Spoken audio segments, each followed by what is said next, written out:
Hello again, everybody. This is Jason Nemro. You're watching ENMU IS 301, Raising the Bar. I,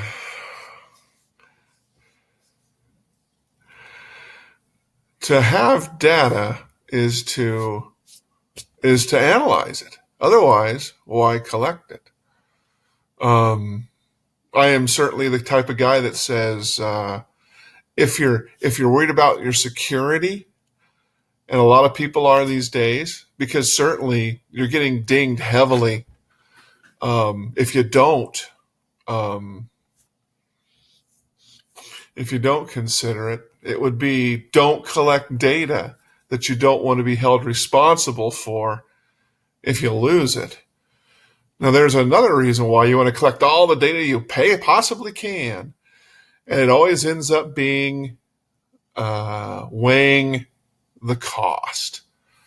It says, and always it's favorable, very favorable, to just suck in all the information you can and take care of consequences later. I'll give you an analogy to this shortly.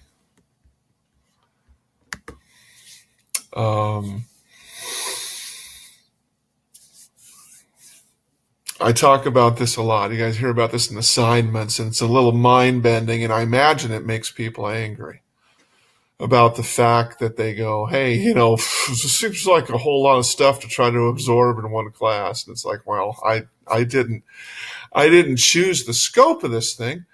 But you have to be able to keep up the pace. People are always saying, hey, I need more time. Can I get another day to do this? Can I do another day to do that? And I tell them no. And people get upset because in many realms, and I don't know why this is true, especially in education, that when people ask for something, they tend to get it. And that's not a realistic thing. One of the reasons why I don't do it. But you can't ignore certain things. It's like saying, "Oh, I think I'm going to stick with the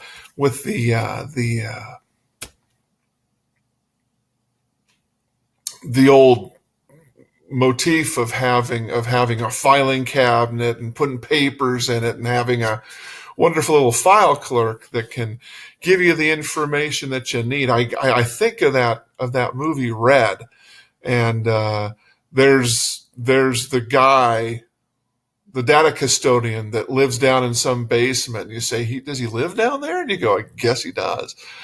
And he has all this secret information here. And you have to go down and talk to him to get this information. You won't get it any other way.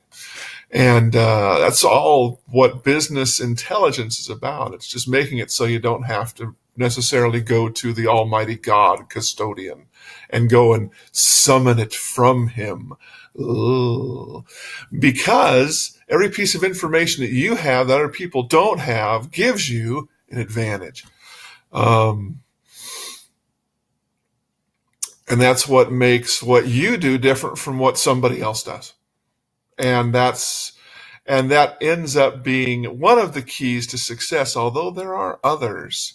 And we're going to talk about it here because this has been something that's interesting about the world that became information technology. Before it was just computers, and it was just how one could enter a market without well, certainly without an invitation, but without having to compete directly with other companies that are already in that space. Let's talk about Microsoft for a minute. Microsoft's a very, very interesting company. Very much combined with the personalities of two people, Bill Gates and Steve Ballmer. And they really shook up the entire world honestly. And the funny thing was neither one of these people were innovators in anything. At least not from my estimation. I would have to say from most people's things. Let me talk about the Microsoft strategy, how the Microsoft strategy works. The first time I ever encountered Bill Gates, he was a young, snotty buck.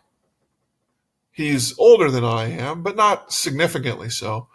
And I, like I said, never met him personally. Just through his products and through what I know about him, I started in the computer industry when I was a young person, like about 12, 1977, 78. 79 was when I got my first computer, not a Microsoft product, purposefully not a Microsoft product.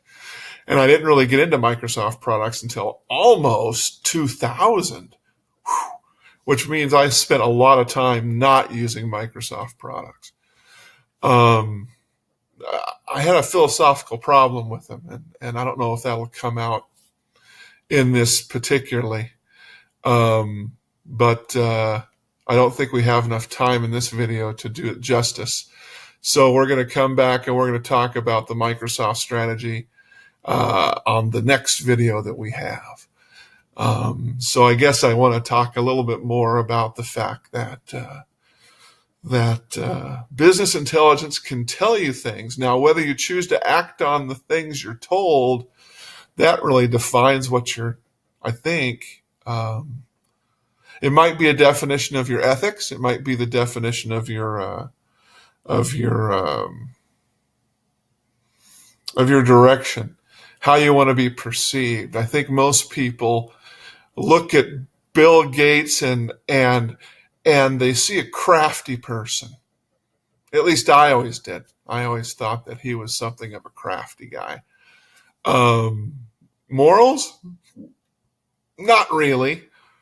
He was much more interested with winning and getting money than anything else. And in business, that's exactly what the kind of attitude that you need to have. He was probably the first, he and Steve Ballmer were probably the first people to actually take this to a whole new level and, castigated for it like nobody's business. But just an amazing success. If you look at Apple Computer, for instance, which is interesting because they used to be wild. Microsoft and Apple used to be wild philosophical competitors. Steve Jobs was very much a different kind of a guy, but he finally found his success through adopting pretty much what he had learned in his interactions with Microsoft. And at least that's my take on it. And you can see it today. Apple is certainly the largest grossing company. Just recently, they broke $800 billion. Just the most. The company with the most money available to it. And let me tell you, their war chest is legendary. They can do almost anything that they want to, but they're sitting on that thing like a hen, have for years because, well, there's a whole reason why. Mostly because they almost screwed the pooch a long time ago. One of the reasons why Steve Jobs was ousted originally from Apple. And when they brought him back, it was because he had learned some stuff. Well, I don't know if they brought him back. He sold them. Steve Jobs is a very interesting but consummate salesman, and that's what brought him back. Anyway, next time we'll talk about the Microsoft strategy. Have a great day.